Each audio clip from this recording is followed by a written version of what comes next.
What's up, Making the Millionaire crew? So I just got back from Men's Vitality Center and I feel better than my show ended last week because last week I had my testosterone checked out by doing a test online. I'm so fucking glad that I just went and took it again because the test that I took showed that I had testosterone levels at 11 and that made no fucking sense that it was that low, and it made me kind of worried, like, is there something wrong with me? I thought I was a pretty healthy dude. Turns out that test, I don't know how it happened, but it was way fucking off. I am not that low. Still get to do, I'm gonna do like testosterone injections anyway, or testosterone replacement therapy, but I just got my new test results and it came up as a 435 instead of 11. And my estrogen counts were way lower than the other test that I took online. So yeah, it's insane, and I just feel good just knowing that, okay, I don't have to worry right now about my health. Like, I'm doing well. And with this testosterone replacement therapy, I'm gonna feel even better. So I just got my first injection in my butt. And next week, I'm not gonna be in town. And so I got an extra one that I'm gonna try to take myself in my butt. So we'll see how it goes. Anyway, feeling good.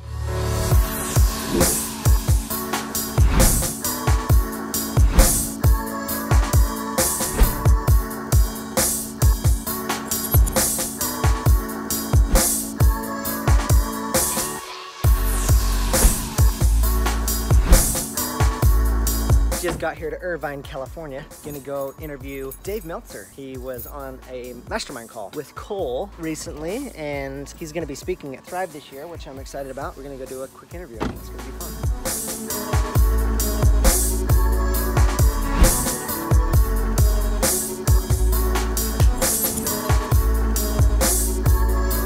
Today's the day that Tony Robbins starts. But first, this morning, I'm gonna be doing an announcement on social media to announce my TEDx talk. So it's gonna be a good full day. But first, coffee, Starbucks. I just got interviewed on the news here in Los Angeles. That was kind of fun. For this USC scandal, apparently there's parents paying for kids to get into classes.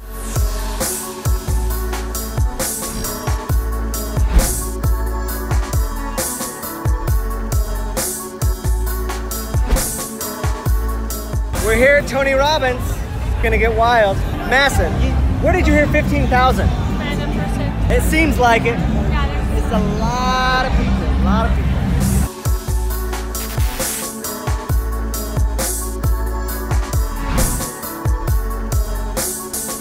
It's gonna get crazy in a good way. On stage!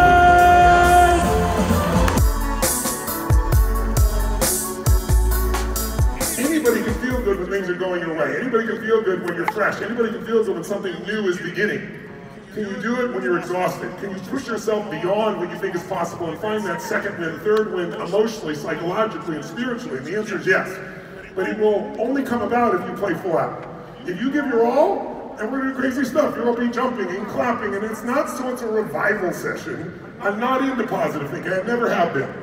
I don't believe if there's a problem in your garden, you should go and chant, there's no leaves, there's no leaves, there's no leaves, there's no leaves.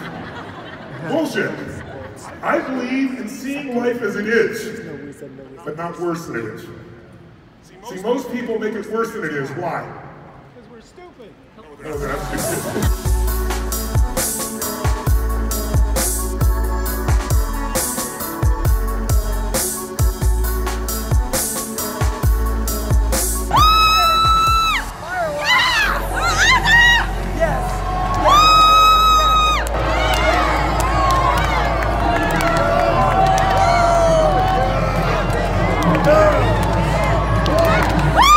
I just felt so awesome. I'm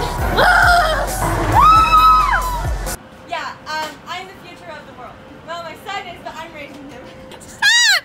This is what they say is the best day, which I'm curious because day one was pretty freaking rocky. How's today gonna be better? How's it I gonna, don't know. Yeah, we'll find out. Well, not better, but just like more intense. But it's been golden. What's weird is even though yesterday was lower energy, for me, like I had downloads that I was not expecting. And Yeah. So I'm Well, freaking excited. I'm freaking awesome. I freaking rock.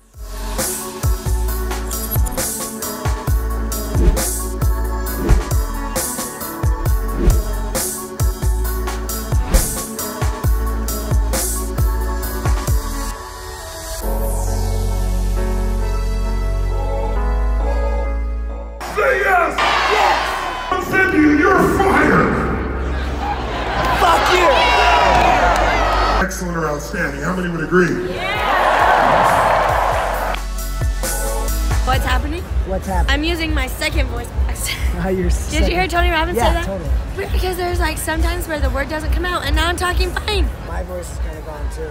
Worth it? I can't Fuck, hear that yeah, yours it's is worth gone. it. Yeah! Yes! Say yes! Yes! Say yes! Yes! Say yes! Yes! By the end of tonight, it will be gone. See? It's there. It's when I get really serious and I want voice sound.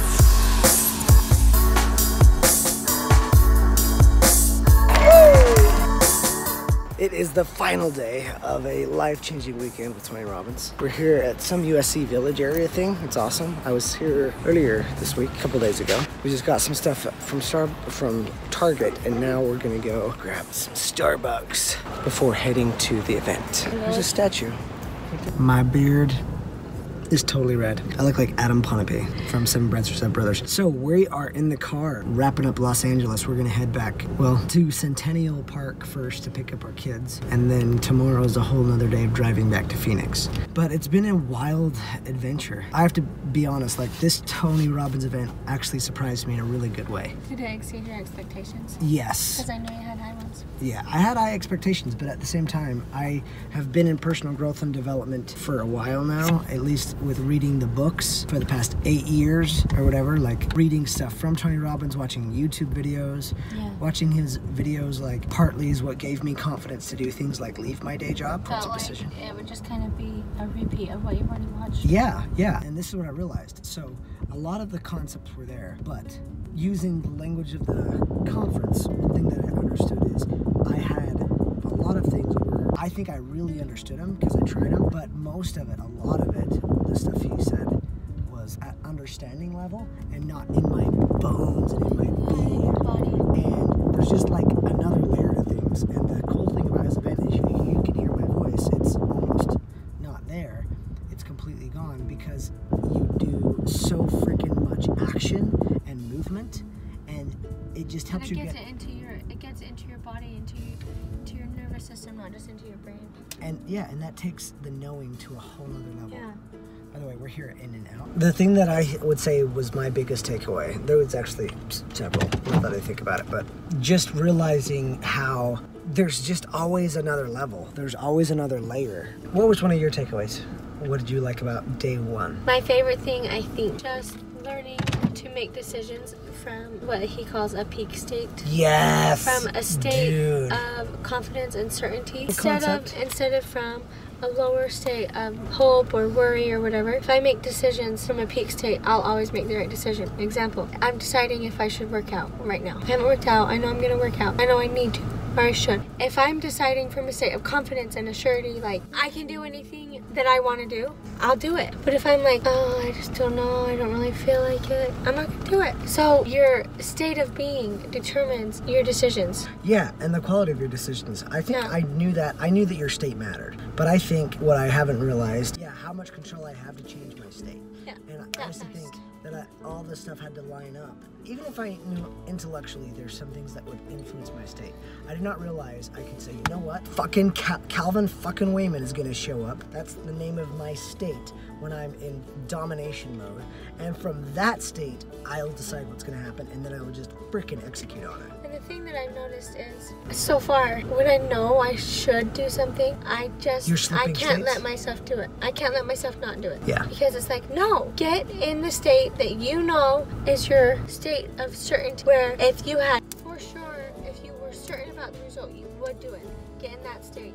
Yeah. And then make your decision. Don't make your decision being weak and scared and whatever. Yeah. Tired. Here's a surprise. This was a surprise that I was not expecting to come, just a very specific thing that I'm going to be using that I just want to document here in Making the Millionaire is on the second day, I had a download on who my audience is. I was on an edible, and so I was in a really relaxed state and also doing the visualization exercises. And I had this download that the people that I'm serving are those in the conscious community. People that are looking to make the world a better place, they're probably biohackers, they're looking for ways to improve. A lot of them are probably in Tony Robbins' audience. That could have been where I was influenced there. But that's like, yes, like people that are not scarcity based, people that believe in abundance. That want to do more. They want to do more. They're improving themselves. They're looking for ways to improve the planet. Like those are my people. Those are the people that I'm so pumped. And if they can get their finances where they need to be, they get their income right, then they can have a bigger impact. And so it's just all around, it's like, yes, that is totally it. And then there was also some negative beliefs that I had about myself going way, way back that I worked through, that I was surprised that they were there or that I went to that place. But those are two really big surprises. That was a really big exercise. Yeah. I think my favorite thing of the whole thing is that for the first time in a long time, I just felt like myself again. Like my true self, like Becca. Not mom, not wife. Not that those are bad, but just I didn't let that take over my identity. And for the first time in years and years and years, I just let myself be myself, and I think that's my favorite thing that I did.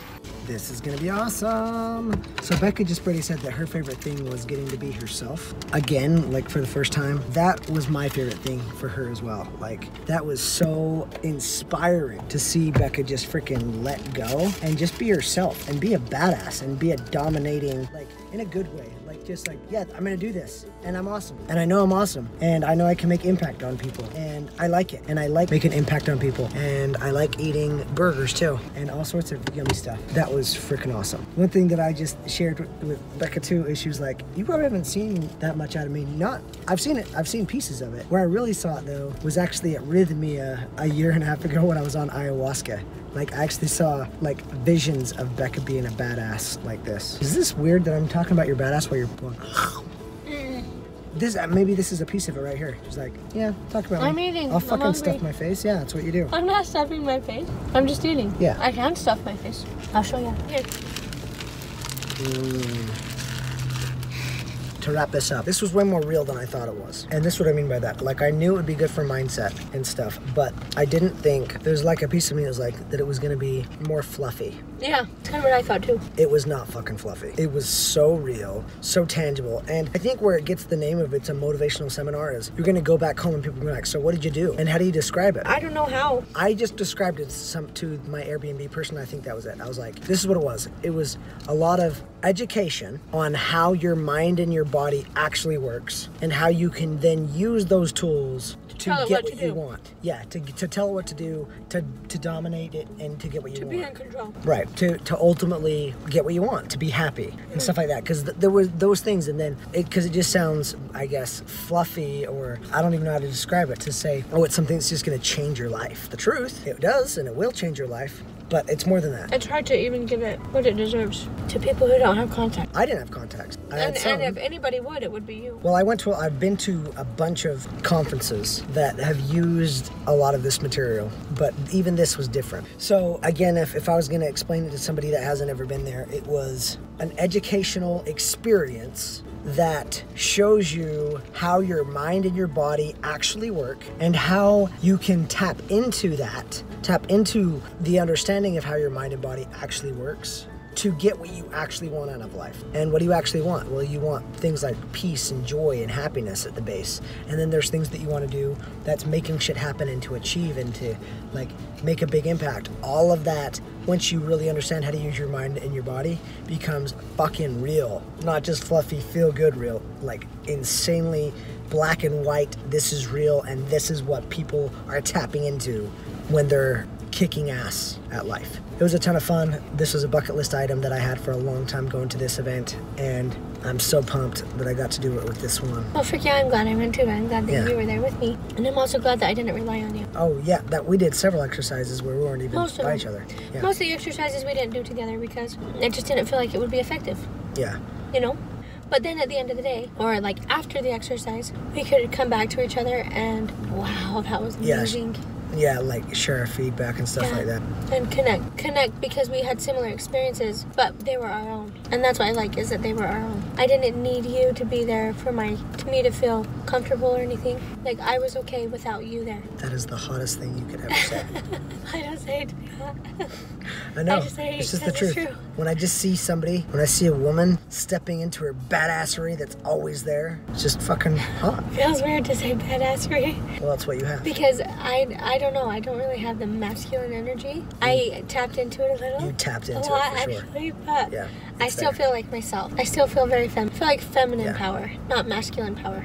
You know what I mean? Yeah. Like I feel like even more of a woman, if that makes sense. So let's end it on this. What are some decisions that we have made? Because here's the thing. I'm somebody that's into like, okay, you learn something, then what the F are you going to do with it? Like when I went to Rhythmia, I was like, well, what's some actual things that were going to come out of this ayahuasca ceremony? And one of the things that were tangible for my business is I created a podcast, and that came out of an experience that I had while on ayahuasca. There's several experiences that she and I have decided. Do you want to share some of yours? I'll share one of them. So, there's been something I've been contemplating for a while. If I was going to do it, terrifying. It scares the F out of me. I know I'm capable of it, but I just know it's going to be a lot of work. But I decided to do it because I know that I will be happy that I did it, but more than happy, I'll be like grateful to myself. Like I already feel gratitude. I feel myself in the future feeling gratitude for myself along this whole journey doing it. And that is doing a Spartan sprint. No. Oh, no. Super, not sprint. Spartan Super. I've done a Spartan sprint and it was awesome. It was so amazing. But I relied on Calvin so much for the strength part, and I'm gonna do it by myself. I'm gonna go do the race too. He's gonna do it with me, but You're I'm gonna gonna do it. a super, which is I'm gonna do it. freaking no small beans. It's the biggest thing I've ever done with my physical body. Arguably birth. I mean, birth is obviously a huge thing, but it's not as terrifying to me because maybe just because I have experienced it and I know more about it and I understand it and I understand what it takes. This is just pushing my body physically the way that I've never done it. And I'm excited, but I'm also scared because I know it's going to be a lot of work. That's really but awesome. It's also going to be, I know that I will be so much happier having done it and doing it than if I didn't do it, I would be disappointed in myself. Yeah. Been like, yeah, I should have just done it. Freaking bonkers. I love it. Freaking super. Freaking scary. Let's see scary, where, awesome. the growth that you've made in the last Now couple of watch me years end and up now this. doing a beast too. That's wild. Or getting my trifecta. Anyway, so that's one thing that I'm definitely that she's gonna do. One thing that I'm also doing that's just clear is, for me, hiring a full-time administrator. What do you say? Like Admin. an executive manager, Assistant. an executive assistant for my business. And so before April 14th or 15th, I can't remember, but it was like over the next month, that's just going to be done. And yeah, that's one of the biggest decisions that I'm going to do to just get my business Huge going, decision. to save some time for me. And I'll still do the Spartan Super, going to do that. And yeah, those are my immediate It's decisions gonna be to so use it. fun. Yeah, Excited for the next few months. We have a lot going on, and all of it I'm looking forward to. me too. It's all gonna be awesome. Well, this is part of the journey. This is a big day, and I'm excited to see how it unfolds on the rest of these episodes. So thank you so much for watching. I'm Calvin Wayman, the first story, and my wife Beck. Together, following a regular dude or regular people going from 0 to the first million as it's happening. Yes. Peace out.